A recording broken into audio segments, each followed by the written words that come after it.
Now, tonight we're talking about what can and can't be said, about secrets, public and private, and about fresh ways we have of communicating and fresh demands there are for censorship and suppression.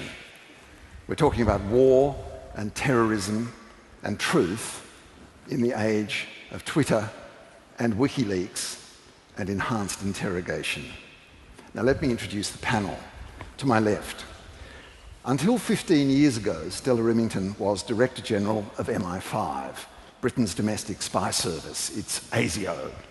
She was the first known, and I emphasize the word known, the first known woman to head any intelligence agency in the world. She was a warrior in the last stages of the Cold War and a controversial figure at times in the Thatcher government's campaigns against the trade unions. But since going legit, she has published her memoirs, she's judged the Man Booker Prize, and written 7 spy novels starring Liz Carlisle, who, as it happens, works for MI5. The latest of these novels is Riptide. Now, Jeff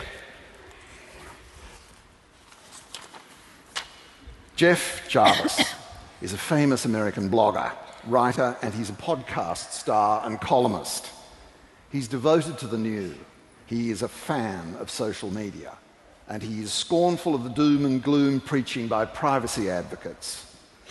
He sees the internet as an open public space, and he wants it to stay that way. But thankfully, he hasn't abandoned the wonderful, old-fashioned way of communicating by book. His latest is Public Parts: How Sharing in the Digital Age Improves the Way We Work and Live. Next to him, in the centre, Heather Brooke. Heather Brooke is a journalist and a self-confessed nosy Parker who went to Britain as a young woman with rather North American ideas of what citizens had a right to know. She wrote a great book about Britain's rather late-in-the-day Freedom of Information Act, and she showed how to use that legislation in her epic battles to help force the House of Commons to reveal MPs' expenses. Heather has since turned her attention to the world of hackers and whistleblowers and to Wikileaks, and her latest book is The Revolution Will Be Digitized. Sitting next to her is Glenn Carl. Glenn spent 23 years in the spying game, analysing international terrorism and international organised crime for the CIA. In late 2002, he was sent to interrogate a man believed to be a great prize in the war against terrorism, apparently Osama bin Laden's banker. He tells what happens after that in his book, The Interrogator, a CIA agent's true story. And as far from me as he can sit is Michael Kirby, who was a judge from childhood.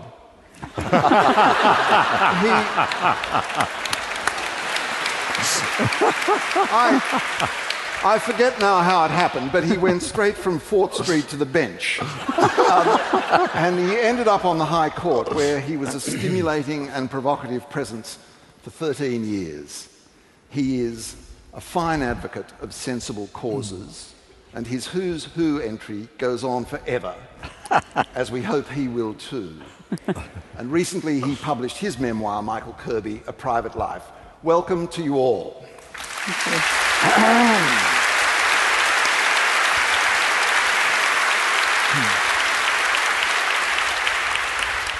Shamelessly, because I'm so fascinated by the subject, we're going to start with phone hacking. I want to talk about phone hacking, and I want to see the ways in which we might explain where the boundaries of private and public are drawn in the age when you can essentially hack into anybody's phone who has been silly enough, like me, not to change the PIN number. I'm very interested in how this thing finally blew, because it didn't at first. A couple of journalists and a private detective hacked into the royal prince's telephone. They went to jail, no particular scandal. A few years went by, a few celebrities were hacked into, no particular scandal. And then, perhaps incorrectly, it was reported that the News of the World had hacked into the phone of a murdered schoolgirl and an earthquake began, which is still continuing. Now, why, Stella? Why did it take that before the public sat up, took notice, and demanded that privacy be protected? I think it took the Guardian newspaper, really, to actually draw attention to that particular angle on hacking. But quite frankly, I think that a large number of people had known that that sort of thing was going on for quite a long time. I mean, it was obviously very common in the newsroom of the News of the World, as we now know, and I guess it was quite common in other newsrooms as well. So it was one of those things that you get in British society anyway, where a lot of people kind of know things are going on, but it isn't convenient, really, for anybody to sort of make a fuss about it. But investigative journalism has been using all kinds of techniques, including hacking into people's phones, putting private investigators on to use kind of covert means to uncover aspects of people's private life. It's been going on forever. So I think it just took The Guardian, who thought, you know, maybe it was time to get at the tabloids, and particularly get at the Murdoch press, to begin to make an issue out of it. But Heather, once The Guardian had done that, nevertheless there was a particular quality about this accusation that seemed to really kind of clarify the issue for people. That this was a young girl, she was missing, she was murdered in fact. This was not a celebrity, this was not a royal prince, this was a civilian. Do you think that's what it is that finally the community said, that's where the boundary's drawn? Yeah, sure. I think that is why the public took notice. But I do have an issue about how much attention is being spent on this phone hacking case. There's 172 police officers investigating it right now. The fact is that journalists publish the material they get, and in this case, they obtained it illegally. That was a crime. It should have been investigated. It should have been prosecuted. It wasn't. And so for me, the real wrongdoing is with the police. Why didn't the police do their jobs? My bigger concern is that if we're talking about phone hacking, I mean, what News of the World did is small potatoes compared to what intelligence agencies are doing. I mean, they're hacking all of our phones, and they can do it all the time, in real time. And this is one of the things I write about in the book, is how increasingly our governments want to put interception backdoors into all of our communications, not just our phones, but our internet, our Skype traffic, everything. And yet we're not talking about this. So nobody seems to care. We're all talking about Rebecca Brooks. We know what they did, and they published the results of their surveillance. But MI5 doesn't publish the result of their surveillance. Who are they accountable to? But doesn't that, Heather's comment, establish that you've really started at the wrong end, David? You've started Not the in first your time he typical said way. Yeah. In your typical way, you've started with your obsessions about the journalistical profession, and you've concentrated on what journos do, because that's what you're obsessed about. But you've got to put it all in a context. You've got to put it in a wider context. And we have it on the assurance of the editor of the Australian newspaper that this is not a problem in Australia.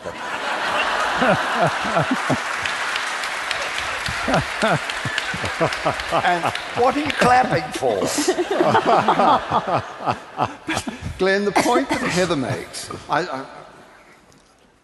we may get to the editor of the Australian a little later in another context, but Glenn, the point that Heather makes is a good one. I mean, what those journalists were doing in a bumbling and amateur way, though effective, is exactly what you people do, and you do it all the time, and that is not considered a violation, but why not? Well, it isn't, and it isn't the same thing, really. The issue of civil liberties and the protection of the public from the invasive eye and hands of the government is a very live one in the United States, and I'm sure elsewhere too. And there are active debates about what sort of controls can be put or must be put on intelligence services and official entities in doing this.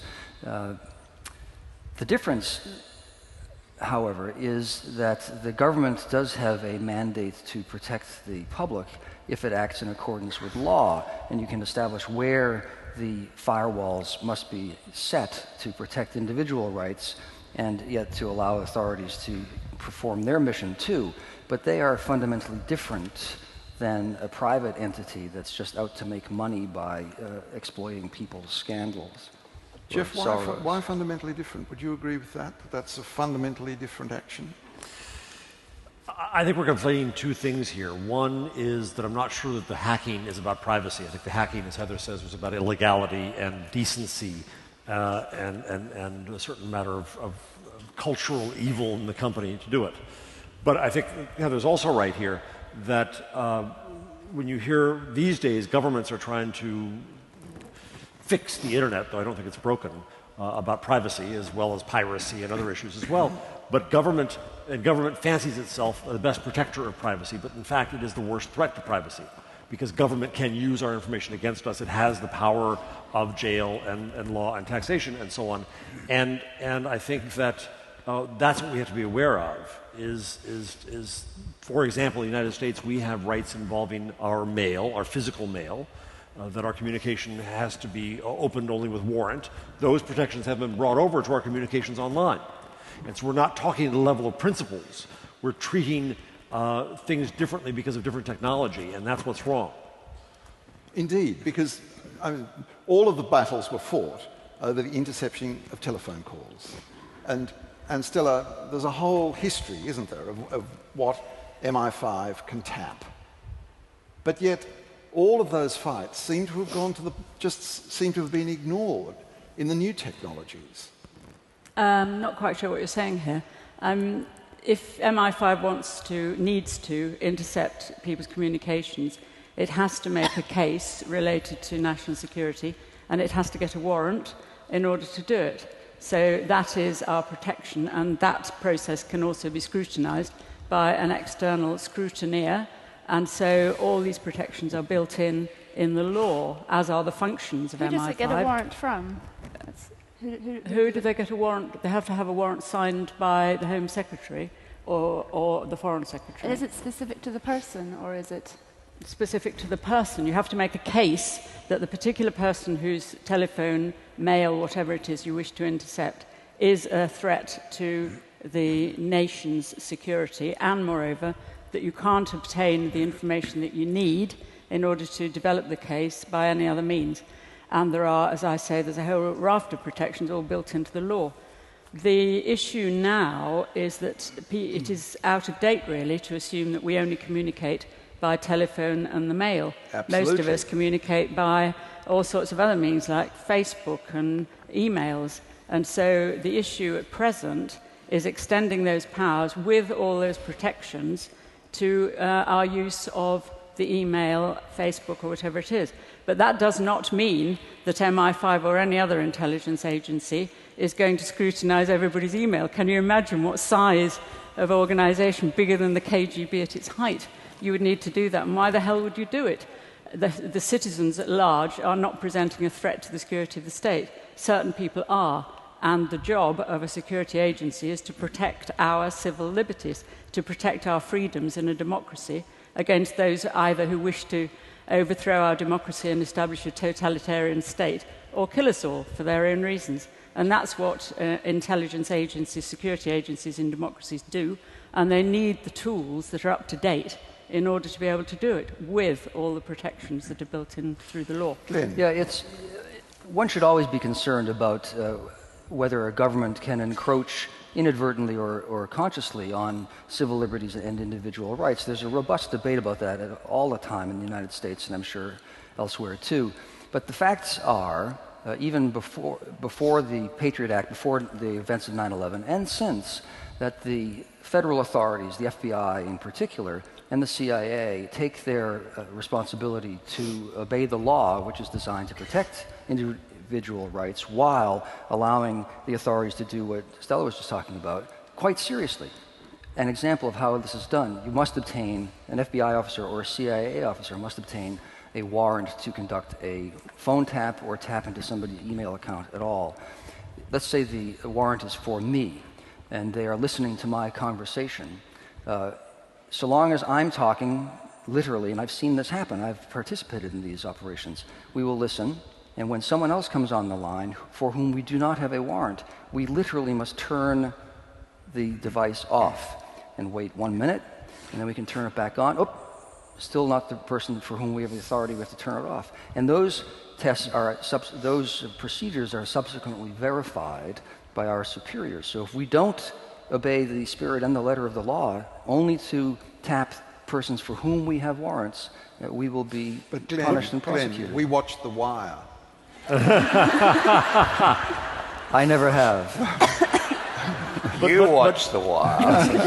The warrantless wiretapping that the NSA did that was exposed by the New York Times, wasn't that different, though, in the sense that it wanted to get a pattern of communication to then see the anomalies in that communication, so that's why they were listening to us all, to get that pattern of communication, not necessarily to listen to an individual who was targeted, but to see how we all operated and then find out what was unusual in that pattern. What do you think about that, Jeff?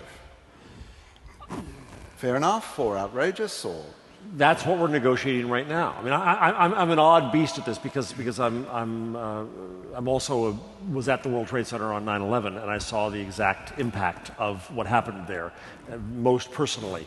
And so there is a need for security in a society.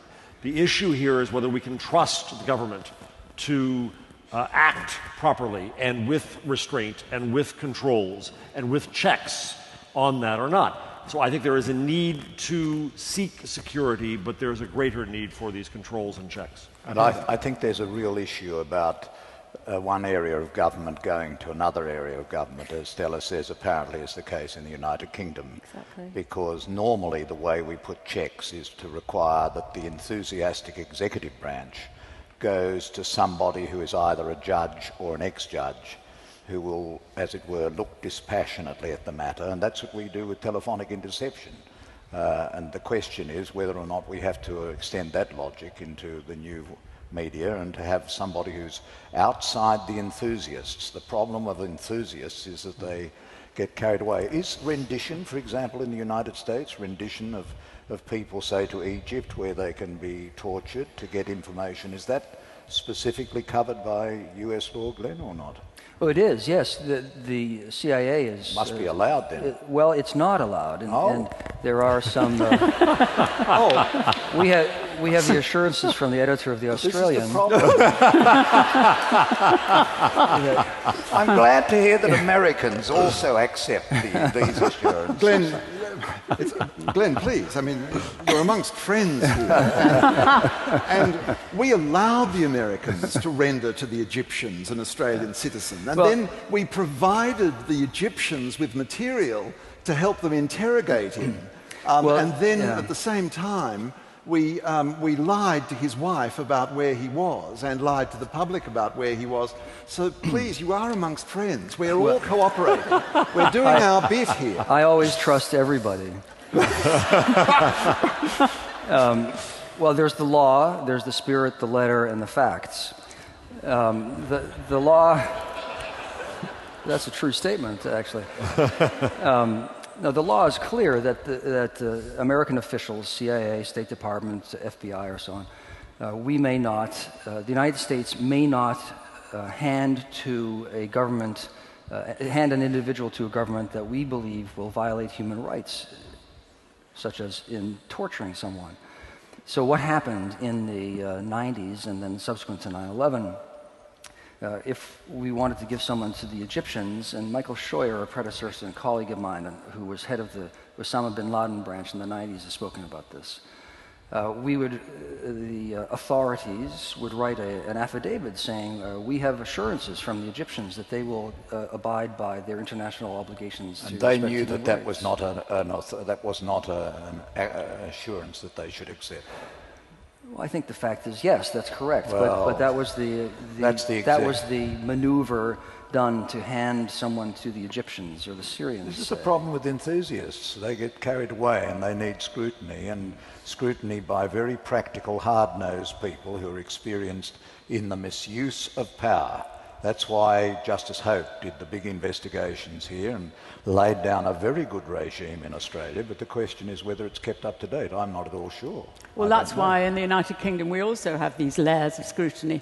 You start off with a government minister, then you have a scrutineer who is a judge, and then you have a parliamentary oversight committee, and so we go on with these layers of scrutiny in order to avoid exactly what you say, people convincing one other person that what they're saying is correct. I wouldn't say those layers are at all effective. Well, how do you know that? Because Excuse the me, main as you make your comments. Yeah, the main scrutineer of eavesdropping, for example, is the regulator, is the Commissioner of Interception, and his report is totally anodyne. I mean, there are no real figures. Well, that's not actually true. You haven't got your facts right there, but we won't go into the details of the precise please. I would be interested to hear mechanisms. This sounds like a job for a judge to sort. He's desperate for work, this man, desperate for work. There is a point, though, that we don't have any idea in Britain the volume of interception that goes on. Nor do we here. And people who have been incorrectly intercepted have no redress. They're never informed about it. Information is gathered on people, and who is scrutinizing it? It is other parts of the government. It's not the legal system. And that's where we're now starting to move in Britain also into secret trials. So not even the defendant, when he goes into a trial. Hang on, we have not moved into secret trials. There is a green paper, which is a paper for discussion about whether in certain limited circumstances. But I think this is the tragedy of you just got to be a bit accurate. That we are giving up in the name of fighting against terrorism. We're giving up the things that make democracies great. Can we get to secret trials in 1 second? Yes. Because I want to ask another question about interception. Because in this country, as I understand it in the United Kingdom, it does seem to me there's a history of ceaseless pushing for fresh powers by domestic and foreign security services. And in this country at the moment, there is a push for the power to compel ISP providers to retain for up to 2 years information about traffic. It's not the contents of the traffic, but it's information, again, about the patterns of traffic. And it's controversial in this country, but it's not much discussed in this country, it has to be said. The same thing is happening in Britain at the moment. Has MI5 been granted the power? No, it's a proposal at the moment. It was in the Queen's speech. Well, it's the point I made at the beginning. I mean, we now communicate in different ways than by the telephone and writing letters. And if you're going to have your protective security adequate, you've got to be able to intercept the means by which terrorists or spies or whatever it is are communicating. But at the same time, if you're going to have adequate protections of your rights, you have to carry those protections on a basis of principle across any medium and any technology. So the rights that we have with a physical letter should carry over to our Gmail, but they don't now, I think, in any of our nations. And this is a problem for the Americans because one of the reasons for their revolution was that George III insisted on the general warrant. That is to say that you could just give the powers to the executive government to go and have a good sniff around and do what they wanted, whereas they insisted, and it came into their constitution, that there had to be a specificity. And your problem now is that you don't have that specificity. Now, we don't have the same constitutional requirement of it, but we've, as it were, edged our way to it by the Hope Royal Commission into the security forces, but it hasn't kept up with the technology. And this is the problem I think is common to Western countries, and that's where we've got to go. I think we've got to reopen the Royal Commission. But instead of keeping up with a very good judge to do it. But Your Honor, instead of keeping up with the technology, shouldn't it stay separate from technology and say that this is a principle of law that says the private communication is private unless these circumstances exist? By trying to keep up with the technology, you're necessarily always behind it, and thus there's always a loophole to go and get around. I thought you were an anti-privacy person, and suddenly you're emerging as I'm both, a great privacy defender. No. I thought you were a real Michael, subtleties. Even in Americans, it can happen. There's not much subtlety about the First Amendment in the United States. Amen, Your Honor. It is the strongest guarantee of freedom of expression. I recommend it highly. And they don't get it, that there are other values in society that have to be balanced with free expression, including privacy and honour and reputation and Well, I'm sure we agree, however, that there is a nuance that we haven't touched upon. We danced around a little bit, though, and that's the clash between the need for security agencies or organs to conduct their job so as to keep us safe, as we heard, and the need to protect the First Amendment rights, is in the American context anyway. We don't have them in this country. We've Yeah, decided it's a bad idea. Yes, but the High Court has found that there are limits on the power of Parliament to take away from such level of free expression that is essential to the working of the democratic nature of the nation. Absolutely. So that's how we get into it. It's a limit on legislative power that inhibits the freedom. The dilemma that I'm working towards, though, is how does one have oversight and control of the executive agencies without hindering their work in a way that is detrimental to the national security?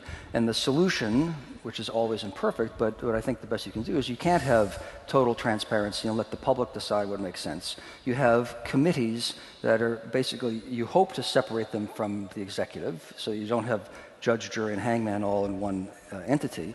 And you'll have, in the United States, you'll have special FISA courts, or you'll have oversight committees who have the mandate and the clearance to look at these issues in a way that protects, one hopes, the freedom of speech and privacy rights while allowing the authorities to conduct their job too. It's a never-ending dynamic. The more but secret that's that sort of is, the the middle less trust solution. we are going to have in it, which is your But point. as well as that, there is a problem in asking a judge in his chambers or an ex-judge. He's presented by a very urgent application. It has to be done at once, and you've got these ashen-faced officials saying this is something that's fate of the nation. And you don't get, you can't see all the information, you don't know all the difficulties, and you've got to make the decision at once. It's not much of a check, but it's at least a check, and the fact that you've got to go and ask it is an inhibition on plainly unacceptable interferences. Yes, that's the thing. Disproportionate interferences in it's the fact that you have to ask that is the most effective check, because the statistics of it's not quite a rubber stamp, but the FISA court grants something like 99.3% of all requests, something to that effect, for the reasons that you stated. Yeah, but and the police have always found the friendly magistrate who will give them any warrant they ever want. I mean, I don't want to be entirely sceptical about this, but I don't think that's how it works. I think there's a roster and it just goes in cycle. Yeah. But let's get.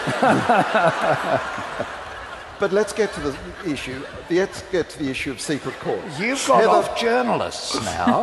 You've completely forgotten what you started with. You whet our appetite about journalists, and then you take. Are you inviting me to go back onto the ground on which I am most secure? It's not usually your technique, Heather.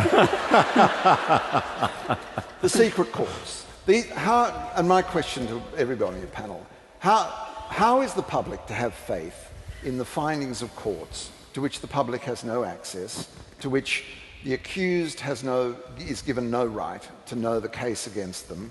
I understand in Britain there is to be a committee of lawyers who are vetted to a certain level, who are allowed to defend people, and they can know things that their own clients aren't allowed to know. I don't think we know what the situation in Britain is going to be, because we have only, as I say, there is a proposal in the Queen's speech, and there is a green paper proposing that in certain very limited circumstances it might be advisable to have a certain kind of court where secret information can be made available to both sides, so that the court, but without the defendant, can take a decision and advise a decision given the secret information that's available.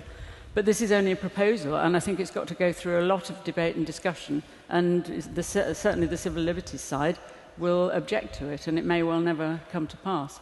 But it's an effort to avoid the kind of situation that arose with some of the Guantanamo Bay detainees who said that they had been tortured, which obviously was true, but also said that present at the torture, etc., were members of the British intelligence services. Apparently there was information that might have been made available if that hearing had ever actually taken place, but the government was not prepared to make the secret information available, so they paid these people large sums of money, millions of pounds, as compensation because the cases couldn't be heard. So it's in an effort, as I understand it, and I'm an outsider here, it's in an effort to avoid that situation arising again that this proposal has come forward. Oh, well, that sounds like a grand idea, but of course, the British are so far ahead of us here, we left our people in Guantanamo. You got yours out, which was very sweet of you. But apparently ours had to stay in for reasons which weren't entirely clear. To shift ground slightly, but only to sort of go to a higher level with the whole thing, for all the highfalutin talk, panel, isn't the principal reason for state secrecy to cover mistakes? Heather. Well, I'm going to wade in. I feel that national security is becoming the new word of God, that it can't be questioned, that you can go to a certain level of questioning authority, and then you come to this brick wall, which is national security.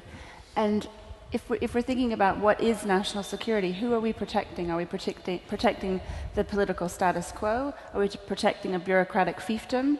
Or are we protecting the general public? And I think it must be the general public. And in a democratic society, if the security services are to protect the general public, then they must in some way be answerable to the people. And that's not to say they can't keep certain things secret, but there has to be some form of oversight.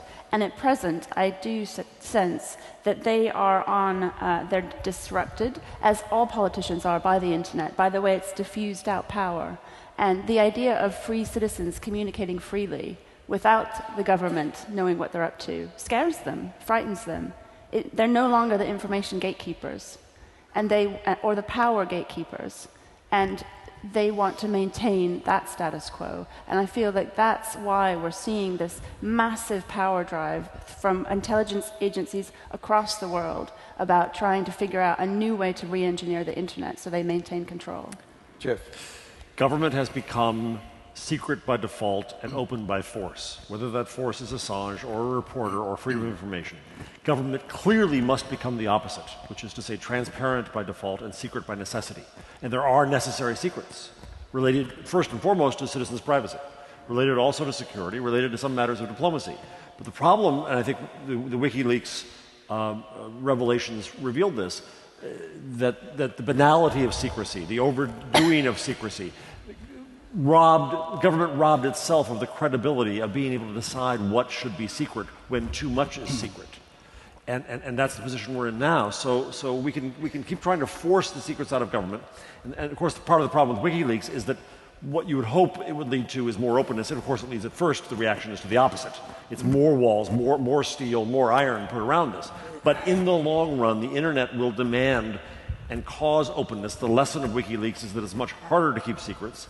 And if you're going to keep secrets that shouldn't be secret, you're going to lose your authority to do so.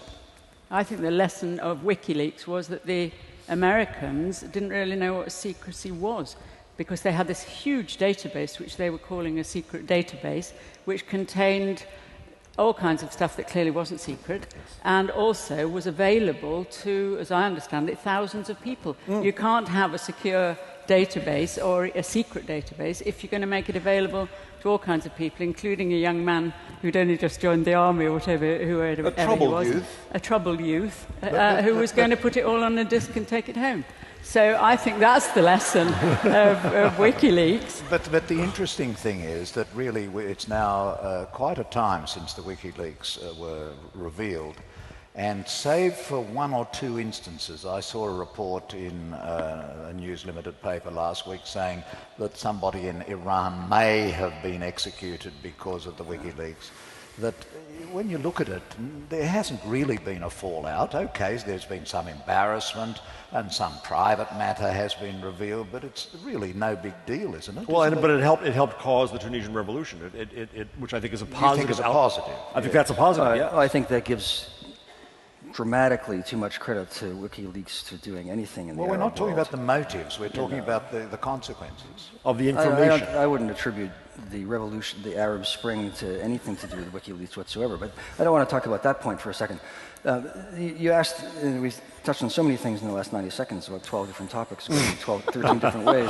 We got hours. Don't worry about that. I'll try to bring some coherence. He'll bring it back Maybe to I can bring some direction or coherency He'll bring to it our back to a comments job here. for an old judge.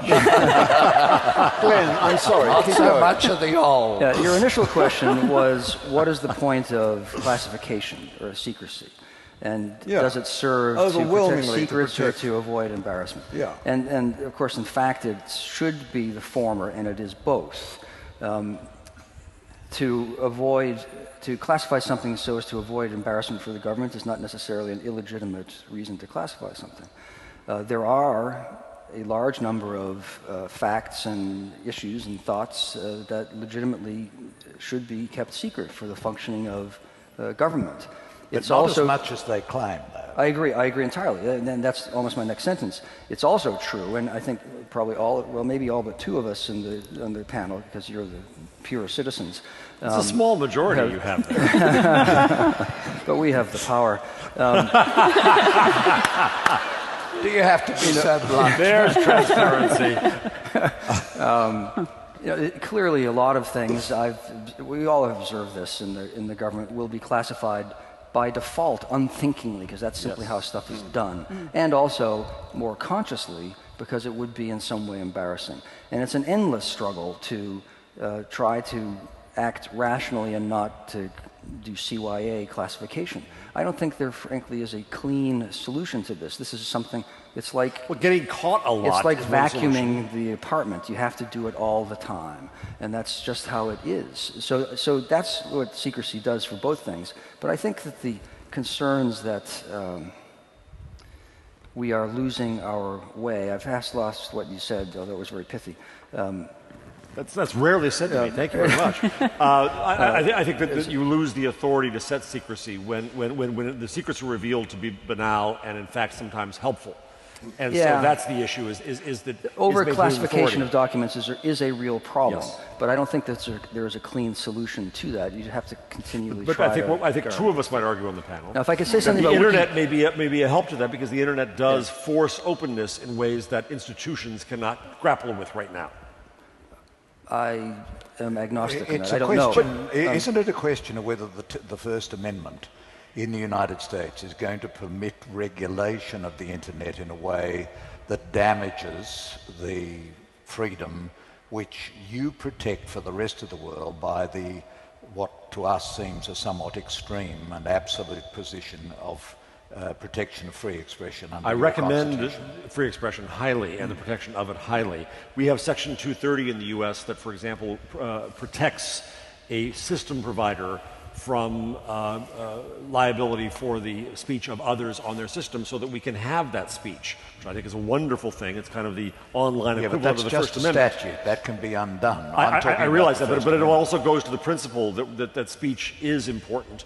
And yes, that's exactly what I hope for, is that the First Amendment will That's prevent going to be these a very efforts. important battle, because Yes. though I personally do not support the extreme position of the First Amendment, I secretly hope that in this case it is going to stand to defend the free expression on the internet for all of its faults and dangers.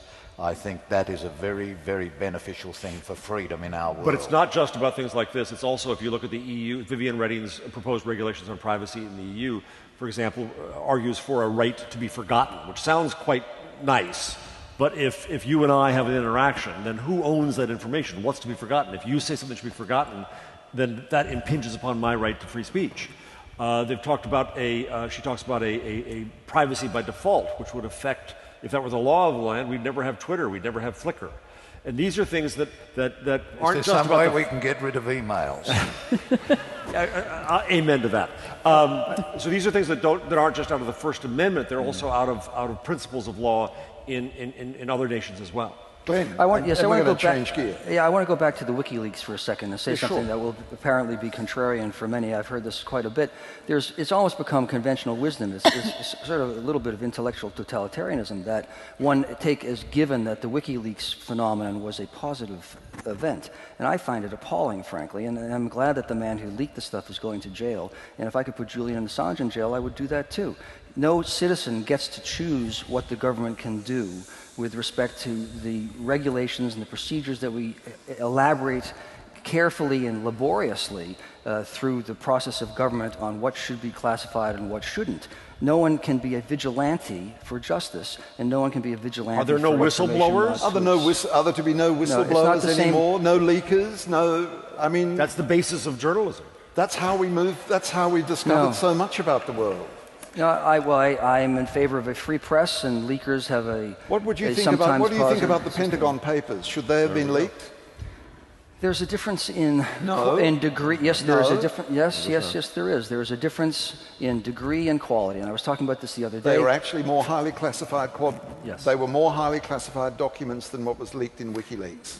So we're talking about what the issue is, and the Pentagon Papers were talking about a war with ultimately 60,000 Americans dead and 1 million Vietnamese dead because of actions that had been misrepresented by authorities. That is not the same thing as someone who says, I just think that everyone should know what's going on, and that the government, by definition, any decision it takes with regard to classification is wrong, and so I will unilaterally share all these secrets. That's it's how not it happens. the same thing. You pretend you're mouthing to a Lady Gaga tune, you download it onto a disc, you take it out, and the world discovers an enormous amount about itself. About its own government, about the government of the people. It is our government, it is our information. And what we discovered about our government, because there was all the material there about what our officials were doing. But I wonder whether the problem with WikiLeaks, in the end the problem with WikiLeaks, is that there's so much of it, Heather.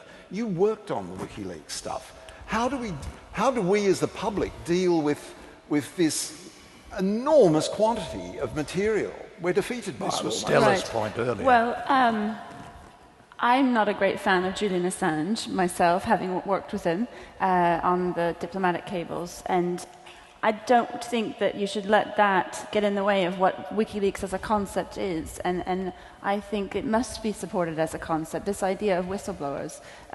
By all means, charge the man if you think he committed a criminal offence. Well, then bring a charge. But if you don't... Has been charged. In the open. Julian Assange, I don't think you can charge him because he's not American. I don't know if you could do that or not. So if what he's done, and you think what he's done is illegal, then yeah, bring a charge. But if not, and I don't think it was illegal, in that sense,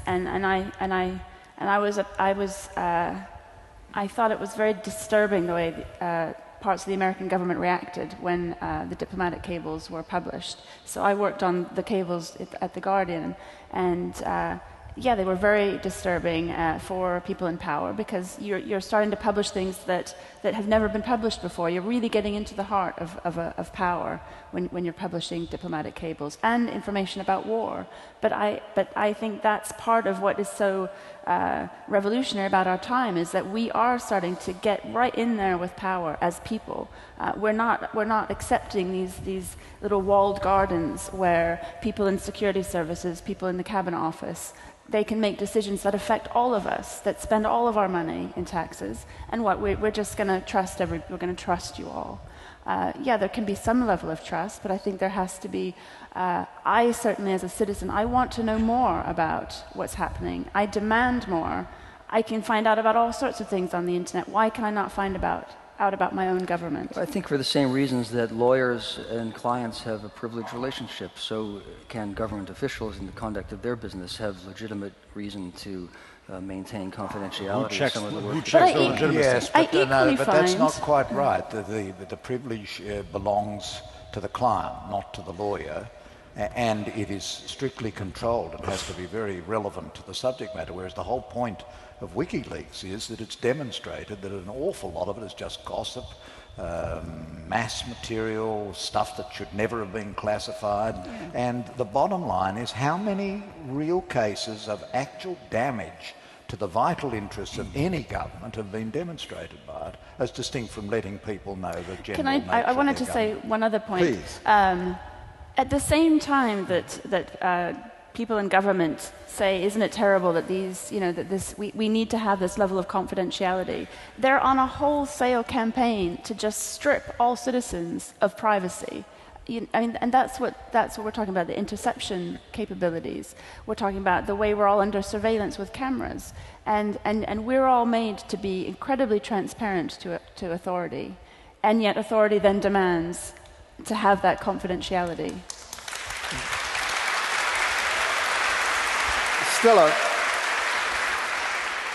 Between us, does Britain really need all those CCTV cameras?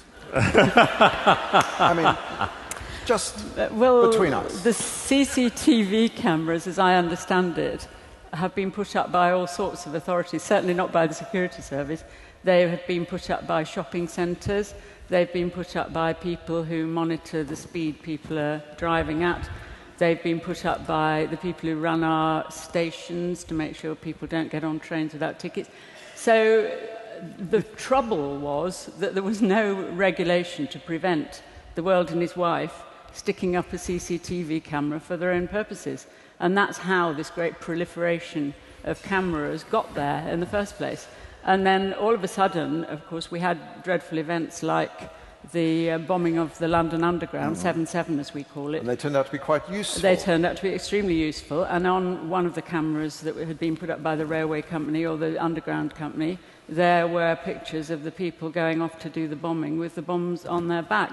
So they then turned out to be useful. But, you know, that was a kind of happenstance in a way. It wasn't the security authorities who decided that everybody must be surveilled every minute, when they left their house. So that's how it happens in democracies. If you don't have regulations, people go and shove up cameras, and then some disaster happens, and they turn out to be quite useful. But it doesn't mean that the security authorities are watching now every single camera that exists all over the United Kingdom, just in the hope that they might see somebody with a bomb on their back. They've got far more things to do, and they have to be far more focused. Now, I'm going to change gear again because time is marching on. 3 members of this panel have recently written their memoir. Well, not recently, but have over time written their memoirs. Glenn, of course, is here with his interrogated memoir. Michael Kirby at the far end, who happens to have a copy on his person. And Stella, who some years ago now wrote her memoirs as well. Michael, were you free in your memoir, if you had wished, to write about the workings of the court on which you sat in order to explain to the Australian people what really goes on behind the doors of that court when law is made? Well, there was no law to stop it, but there are conventions and politeness and courtesy and decency in dealings, and this is mainly a personal memoir. It's not really a memoir of my court work and my court years. No, I understand there that. are restraints on what one should say. I mean, do you have no restraint? You have restraints that you observe. You don't reveal your sources. You don't reveal things that are told to you in confidence, or you wouldn't reveal things that under are Wikileaks, embarrassing. we should. And you play by the rule that unless a person reveals their sexuality or in some way acts in a hypocritical way, you play by the rule that it's not revealed. That is the rule in Australia. But I'm talking about a different situation. The United States of America now, for something like 20 years, there have been lots of books which talk in detail about the inner workings of the Supreme Court. And there's been nothing like that ever published in this country, and I think nothing in the United Kingdom which actually has ever examined how the old House of Lords or the Supreme Court in the United Kingdom actually works. You obviously haven't been reading my website with all of its thousands of... And the messianic photographs you have. I have revealed the way in the High Court of Australia. We have meetings, we have discussions. Yes. We go through and A.J. Brown's wonderful biography of me. Well, I don't agree with all of it, but it does reveal some of the ways the court Very fine operates. book. But in contrast, Stella and Glenn have both written books about their professional lives, their memoirs, what they did at work. Did it come as a shock to you to be vetted, to have your book vetted, to be told what you couldn't publish? Not at all. I knew what the rules were, and my book is not about the inner workings of every operation or whatever. You're thinking about Peter Wright, if I may say so, who's a different thing altogether. I wrote my book very carefully, and it is a book about my life, primarily, not about, the workings, as I said. And we are professionals. And I knew what the rules were. The rules were that anything I wrote that related to my work in the service, I had to have I submit for clearance, which I did. And, How did you go? There was a silence in Whitehall when I submitted my book for clearance. They didn't know what to do. This kind of corporate gasp went round. And I heard nothing for about 2 months, and I wondered what on earth was going on, because I'd written this book very carefully. I knew what I should and shouldn't say. And then somebody within the clearance process put the uncleared manuscript in a brown paper envelope and sent it to the Sun newspaper, which is our most tabloid of tabloids. And they didn't know what to do with it, so they put it in another brown paper envelope and sent it back. They didn't publish it? No. Well, they couldn't, because it was my copyright. So they sent it to number 10 Downing Street. And Murdoch does care about copyright. Yes. We know that. Yes.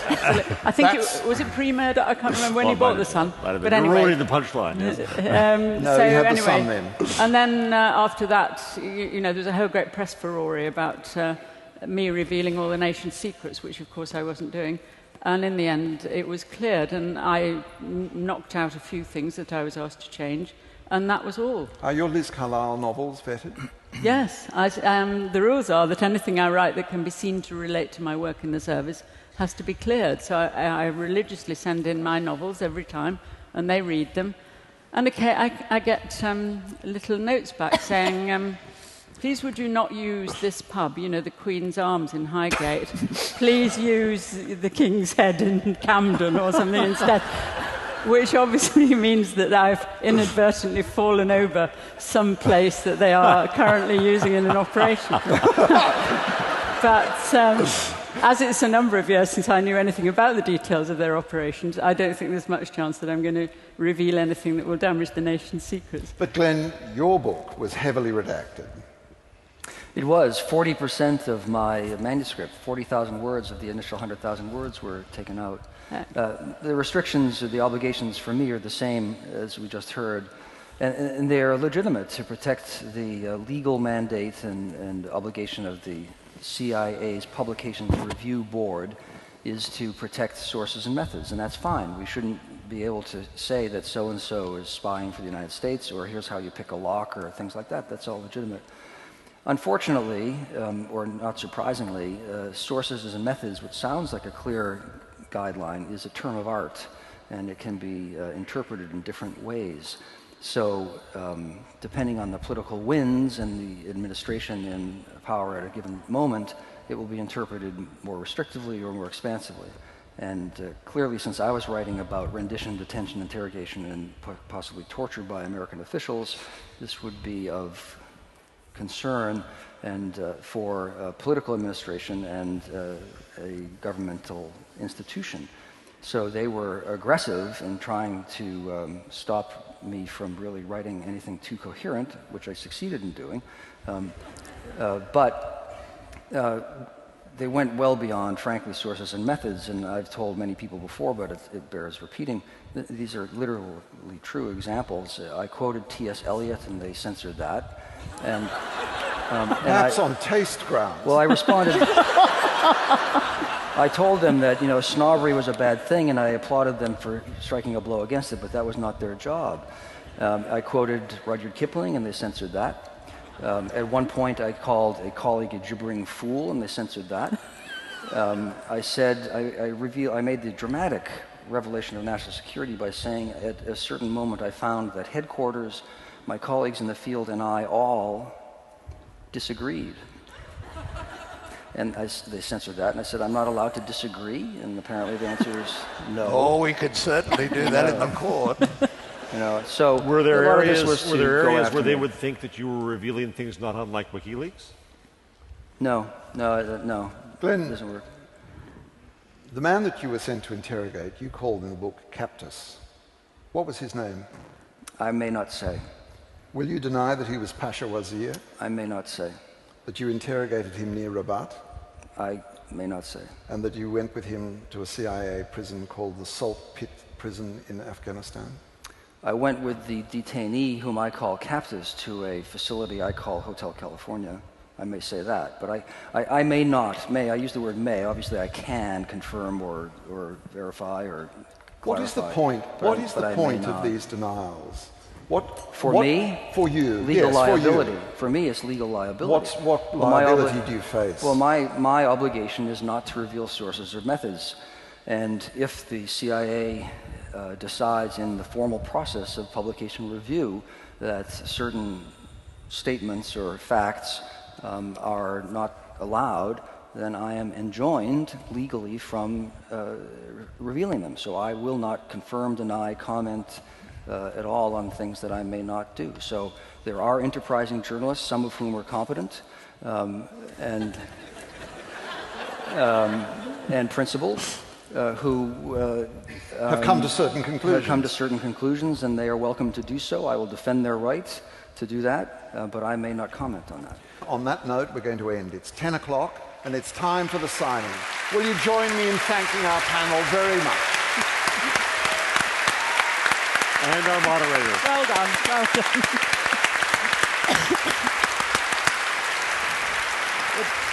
We're getting up. Thank you very much.